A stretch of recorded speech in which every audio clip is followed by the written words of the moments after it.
ಎಲ್ಲ ಮಾಡಿ ನಮ್ಮನ್ನು ಕರೆದಿಲ್ಲ. ಆನಂತರ ಪಂಚಾಯತ್ ಅವರನ್ನೆಲ್ಲ ಕರೆದು ಸಭೆ ಮಾಡಿ ನಮಗೆ ಇನ್ಸಲ್ಟ್ ಆಗುವ ರೀತಿಯಲ್ಲಿ ಆ ಸಭೆಯಲ್ಲಿ ಮಾತಾಡಿಸಿದ್ದಾರೆ. ಚಪ್ಪಳ ತಪ್ಪದು, ಇನ್ನು ಅಧ್ಯಕ್ಷರಾಗಬೇಕು. ಬಡಗನ್ನೂರು ಗ್ರಾಮದ ಕೊಯ್ಲಾ ಶಾಲೆಯ ಮುಖ್ಯೋಪಾಧ್ಯಾಯ ಮತ್ತು ಸಹ ಶಿಕ್ಷಕರನ್ನ ಕರೆದು ಮಂಗಳಾರತಿ ಮಾಡಿದಂತಹ ಒಂದು ಘಟನೆ ಶಾಸಕರ ಕಚೇರಿಯಲ್ಲಿ ನಡೆದಿರುವಂಥದ್ದು. ಈ ಒಂದು ವಿಚಾರದ ಬಗ್ಗೆ ಬರೀ ಒಂದು ಮಂಗಳಾರತಿ ಮಾಡಿದ್ದು ಮಾತ್ರವಾ ಅಂತ ಕೇಳಿದರೆ ಅಲ್ಲ, ಅಲ್ಲಿ ಕೆಲವೊಂದು ಘಟನೆಗಳು ನಡೆದಿತ್ತು, ಘಟನೆಗಳಿಗೆ ಸಾಕ್ಷಿ ಆಗಿತ್ತು. ಎಲ್ಲವನ್ನ ಈ ಒಂದು ವಿಡಿಯೋದಲ್ಲಿ ವಿವರಿಸ್ತಾ ಹೋಗ್ತೀನಿ. ಅದಕ್ಕೂ ಮೊದಲು ಈ ಒಂದು ಚಾನಲನ್ನು ನೀವು ಮೊದಲನೇ ಬಾರಿ ವೀಕ್ಷಣೆ ಮಾಡ್ತಾ ಇದ್ದರೆ ದಯವಿಟ್ಟು ಸಬ್ಸ್ಕ್ರೈಬ್ ಮಾಡ್ಕೊಂಡು ನೋಡಿ. ಮಾತ್ರವಲ್ಲ, ನಿರಂತರವಾಗಿ ಇಂತಹ ಅಪ್ಡೇಟ್ಗಳನ್ನು ನಿಮ್ಮ ಮುಂದೆ ತರುವಂತಹ ಪ್ರಯತ್ನವನ್ನು ನಾವು ಮಾಡ್ತೀವಿ. ದಿನಾಂಕ 2 ಇದೇ ಜನವರಿ 2026 ಈ ಒಂದು ವರ್ಷಾರಂಭದಲ್ಲಿ ನಡೆದಂತಹ ಒಂದು ಶಾಲಾ ಸಮಾರಂಭ.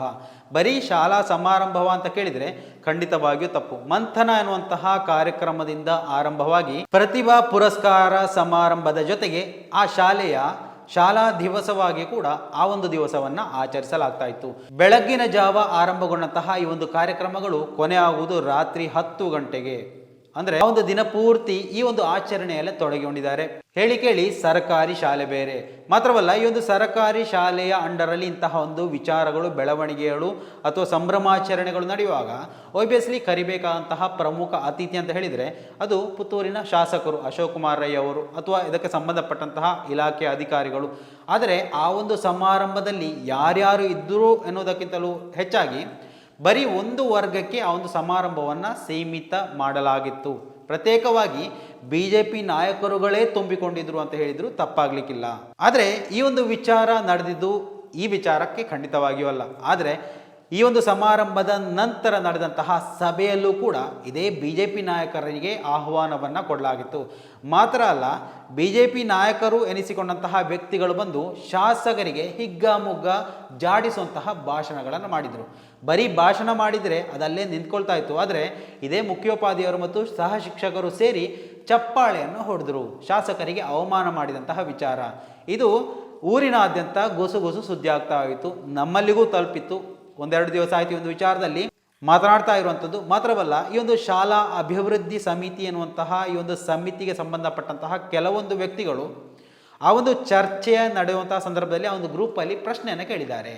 ನೋಡಿ, ಇದು ಬರೀ ಒಂದು ವರ್ಗಕ್ಕೆ ಸೀಮಿತವಾದಂತಹ ಶಾಲೆಯ ಅಥವಾ ಎಲ್ಲ ಜಾತಿ ಧರ್ಮ ಭೇದ ಭಾವ ಇಲ್ಲದೆ ಎಲ್ಲ ಮಕ್ಕಳು ಕಲಿಯುವಂತಹ ಒಂದು ವಿದ್ಯಾಸಂಸ್ಥೆ ಸರ್ಕಾರಿ ಪ್ರಾಥಮಿಕ ಶಾಲೆ ಕೊಯ್ಲಾ ಅಂತ ಹೆಸರು ಕೂಡ ಇದೆ. ಆದರೆ ಇಲ್ಲಿ ನೀವು ಮಾಡ್ತಾ ಇರೋದೇನು, ಒಂದು ಅಲ್ಪಸಂಖ್ಯಾತ ನಾಯಕರಿಗೂ ಕರೆ ಕೊಡದೆ ನೀವು ಮಾಡಿದ್ದು ಸರಿಯಾ ಅಂತ ಕೇಳಿದಂತಹ ಪ್ರಶ್ನೆಗೆ ಯಾವುದೇ ಉತ್ತರ ಅಲ್ಲಿ ಇಲ್ಲ. ಆದರೆ ಅದು ಕೂಡ ಅಲ್ಲಿ ಪ್ರಾಬ್ಲಮ್ ಆಗಿರಲಿಲ್ಲ. ಇಲ್ಲಿ ಶಾಸಕರನ್ನು ಕರೆಯದೆ ಅವಮಾನ ಮಾಡಿ, ಮಾತ್ರ ಅಲ್ಲ, ನಂತರದ ಸಭೆಯಲ್ಲಿ ಶಾಸಕರನ್ನುದ್ದೇಶಿಸಿ ಅಪಮಾನಕಾರಿಯಾದಂತಹ ಭಾಷಣ ಕೂಡ ಮಾಡಿದರು. ಅದಕ್ಕೆ ಚಪ್ಪಾಳೆಯನ್ನು ಕೂಡ ತಟ್ಟಿ ಅಲ್ಲಿ ಗಹಗಹಿಸಿ ನಕ್ಕಂತಹ ಪ್ರಾಂಶುಪಾಲರು ಮತ್ತು ಅಲ್ಲಿನ ಸಹ ಶಿಕ್ಷಕರು ಇವತ್ತು ಶಾಸಕರ ಕಚೇರಿಯಲ್ಲಿ ಮಂಗಳಾರತಿ ಮಾಡಿಸ್ಕೊಂಡಿರುವಂಥದ್ದು. ಸೊ ಅದನ್ನು ನಾವು ಶಾಸಕರ ವಿಡಿಯೋ ಒಂದು ಇವತ್ತು ಸಾಮಾಜಿಕ ಜಾಲತಾಣದಲ್ಲಿ ವೈರಲ್ ಆಗ್ತಾ ಇದೆ. ಕಂಪ್ಲೀಟ್ ಆಗಿ ನೋಡ್ಕೊಂಬರೋಣ. ಅವರು ಮೊನ್ನೆ ಶಾಲಾ ಕಾರ್ಯಕ್ರಮ ಎಲ್ಲ ಮಾಡಿ ನಮ್ಮನ್ನು ಕರೆದಿಲ್ಲ. ಆನಂತರ ಪಂಚಾಯತ್ ಅವರನ್ನೆಲ್ಲ ಕರೆದು ಸಭೆ ಮಾಡಿ ನಮಗೆ ಇನ್ಸಲ್ಟ್ ಆಗುವ ರೀತಿಯಲ್ಲಿ ಆ ಸಭೆಯಲ್ಲಿ ಮಾತಾಡಿಸಿದ್ದಾರೆ. ಇವರು ಕೂಡ ಒಬ್ರು ಯಾರೋ ಟೀಚರ್ ಇದ್ರು, ಅವರು ಯಾರೋ ಒಬ್ಬರು ಚಪ್ಪಳ ತಪ್ಪದು, ಇನ್ನು ಅಧ್ಯಕ್ಷರಾಗಬೇಕು ಅಂತ ಮಾತಾಡಿದ್ದಾರೆ. ರೆಪ್ರೆಸೆಂಟೇಟಿವ್ ಥರ ನೋಟಿಸ್ ಇಶ್ಯೂ ಮಾಡಿ. ನಿಮಗೆ ಗೊತ್ತಿಲ್ಲ, ನಿಮ್ಮ ಗಮನಕ್ಕೆ ಗೊತ್ತಿಲ್ವಾ? ಇಶ್ಯೂ ಮಾಡಿ.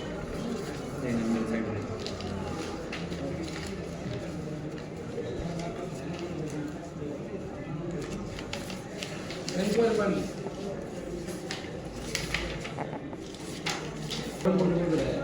ನೀವೇ ಅಲ್ಲಿ ಚುನಾವಣಾ ಪ್ರಚಾರ ಭಾಷಣ ಮಾಡಿದರೆ ಯಾಕೆ ಅದು ನಿಮಗೆ ಯಾಕೆ ಕೆಲಸ ಬೇಕು? ಇಲ್ಲಿ ಕೇಳೋದು, ಕಾರ್ಯಕ್ರಮ ಮಾಡಬೇಕಂದ್ರೆ ಡಿ.ಒ ಆಫೀಸಲ್ಲಿ ಕೇಳಬೇಕು, ನಮ್ಮ ಹತ್ರ ಕೇಳಬೇಕು. ನಾನು ಅಧ್ಯಕ್ಷ ತಾನೇ ಶಾಲೆಗೆ. ಯಾರು ಅಧ್ಯಕ್ಷ? ಅಲ್ಲ, ಅಧ್ಯಕ್ಷ ಯಾರು ಅಧ್ಯಕ್ಷ? ಎಷ್ಟೇ ಕಾಸೋಗಿದೆ ಅಲ್ವಾ? ನಿಮ್ಮ ಇದಕ್ಕೆ ಅಧ್ಯಕ್ಷರಿದ್ದರೂ ಅಧ್ಯಕ್ಷ ಇದ್ರೆ ಅವ್ರು ನೆಕ್ಸ್ಟ್ ಅಲ್ಲ, ಅದು ಬಂದಾಗ ನೀವೇ ಮೇನ್ ಉದ್ಘಾಟಕರ ಅಧ್ಯಕ್ಷರು ನೀವೇ. ಅದು ಯಾವ ಶಾಲೆಯಾದರೂ ಸಹ ಅವರು ಒಂದು ವೇಳೆ ನೀವು ಬರುವುದಿಲ್ಲ ಅಂತ ಹೇಳಿದರೆ ಮಾತ್ರ ಇವರು ಫಂಕ್ಷನ್ ಮಾಡಲಿಕ್ಕೆ ಆಗ್ತದೆ. ಮತ್ತೆ ಒಂದು ಇವರಿಗೆ 31ರ ನಂತರ ಶಾಲೆಯಲ್ಲಿ ಕಾರ್ಯಕ್ರಮ ಮಾಡಲಿಕ್ಕಿಲ್ಲ. ಅದು ನಂತರ DDP ಇಂದ ಪರ್ಮಿಷನ್ ಬೇಕು. ಇವರು ಅದು ತಗೊಳ್ಳಿಲ್ಲ. ಇವರು ಅಲ್ಲಿ ಮಾಡಿದ್ದು ಈ ರೀತಿ ಅನ್ಯಾಯ ಮಾಡೋದು ಅಂತ ಹೇಳಿದರೆ 29 ತಾರೀಕಿಗೆ ಅಂತ ಕಲಿಕಾ ಹಬ್ಬ ಫಿಕ್ಸ್ ಆಯಿತು. ಅವರು ಅಧಿಕಾರಿಗಳು ಇಲ್ಲ ಅಂತ ಹೇಳಿ ಅವರನ್ನು 22 ತಾರೀಕಿಗೆ ಮಾಡಿದ್ರು. ಅದು ನಿಮಗೆ ಬೇಕಾದಾಗ ಹೇಗೆ ಮಾಡ್ತೀರಿ ಅಂತ ಹೇಳೋದು. ನೀವು ಬೇಕಾದ್ರೆ ಆಗ ನೀವು ಆಯ್ತು ಕಲಿಕಾ ಹಬ್ಬ ಆಯ್ತು, ನೀವು ಸಭಾ ಕಾರ್ಯಕ್ರಮ ಮಾಡಲಿಕ್ಕೆ ಯಾರು ಹೇಳಿದ್ದು? ಕಲಿಕಾ ಹಬ್ಬ ಮಾಡಿ ಆಯ್ತು, ಮುಗಿಯಿತು. ನೀವು ಕಲಿಕಾ ಹಬ್ಬ ಮಾಡಲಿಕ್ಕೆ ಆಗಿದೆ ಸರ್. ಒಟ್ಟಿಗೆ ಮತ್ತೆ ಅವರು ಸ್ಕೂಲ್ ಡೇ ಕಂಡಕ್ಟ್ ಮಾಡಿದ್ದಾರೆ ಸರ್. ಪುನಃ ಅದ್ರ ಜೊತೆ ಮಾಡಿದ್ದಾರೆ. ಕಲಿಕಾ ಹಬ್ಬ ಬೇರೆ ಆಗಿದೆ. ಅದು ಕಲಿಕಾ ಹಬ್ಬ ಮಾಡಿದ್ದಾರೆ, ಅದಕ್ಕೆ ಡೇಟ್ ಕೊಟ್ಟಿದ್ದಾರೆ ಡಿಪಾರ್ಟ್ಮೆಂಟ್ ಇಂದ, ಅದು ಮಾಡಿ ಮುಗಿಸಿದ್ದಾರೆ. ಅದು ಮಾಡಿ ಅಲ್ಲಿಗೆ ಮುಗಿಸಿದ್ರೆ ಓಕೆ ಸರ್. ಮತ್ತೆ ಇವರು ಕಂಟಿನ್ಯೂ ಮಾಡಿ ಸ್ಕೂಲ್ ಡೇ ತರ ಮಾಡಿದ್ದಾರೆ ಪ್ರೋಗ್ರಾಮ್. ಅವರನ್ನು ಕೂಡಿಸಿ ಸಭೆ ಮಾಡಿ ಹೌದು ಬಯಸಿದ್ದು. ಅದಕ್ಕೆ ಕಂಪ್ಲೇಂಟ್ ಅದೇ ಈಗ ನಮ್ಮವರಲ್ಲಿ ಇದ್ದಿದ್ದಿಲ್ಲ. ಅದಕ್ಕೆ ಯಾಕೆ ನಮ್ಮ MLA ಕೊಟ್ಟ ದುಡ್ಡನ್ನು ಹೇಳೋದಿಲ್ಲ. 35,000 ಪಂಚಾಯತ್ ಅವರು ಕೊಟ್ಟ ದುಡ್ಡನ್ನು ಹೈಲೈಟ್ ಮಾಡ್ತಾರೆ. ನಾವೇ 35,000 ಕೊಟ್ಟದ್ದು ಪಂಚಾಯತ್, ಅದಕ್ಕೆ ದೊಡ್ಡ ಬಣ್ಣ ಕೊಟ್ಟದ್ದು. ಇವರು ಯಾರ ಕೊಟ್ಟ ದುಡ್ಡನ್ನು ಹೇಳದೆ ಇವರಿಗೆ ಯಾಕೆ? ಇವರು ಅದನ್ನ ರಿಪೋರ್ಟಲ್ಲಿ ಹೇಳಬೇಕಲ್ಲ. ಇಲ್ಲದಿದ್ದರೆ ಒಂದು ವೇಳೆ ಅಧ್ಯಕ್ಷ ಆಗಬೇಕು ನೆಕ್ಸ್ಟ್ ಮತ್ತೆ ಅವರು ಅಧ್ಯಕ್ಷ ಇವರಿಗೆ ಯಾಕೆ? ನೀವೇ ರಾಜಕೀಯ ಮಾಡಲಿಕ್ಕೆ ಅದ ವೇದಿಕೆ ನಿಮಗೆ ಅದನ್ನು ಅನುಭವಿಸ್ತೀರ. ರಾಜಕೀಯ ಮಾಡಲಿಕ್ಕೆ ಬಾಕಿದವರೆಲ್ಲ ಇದ್ದಾರೆ.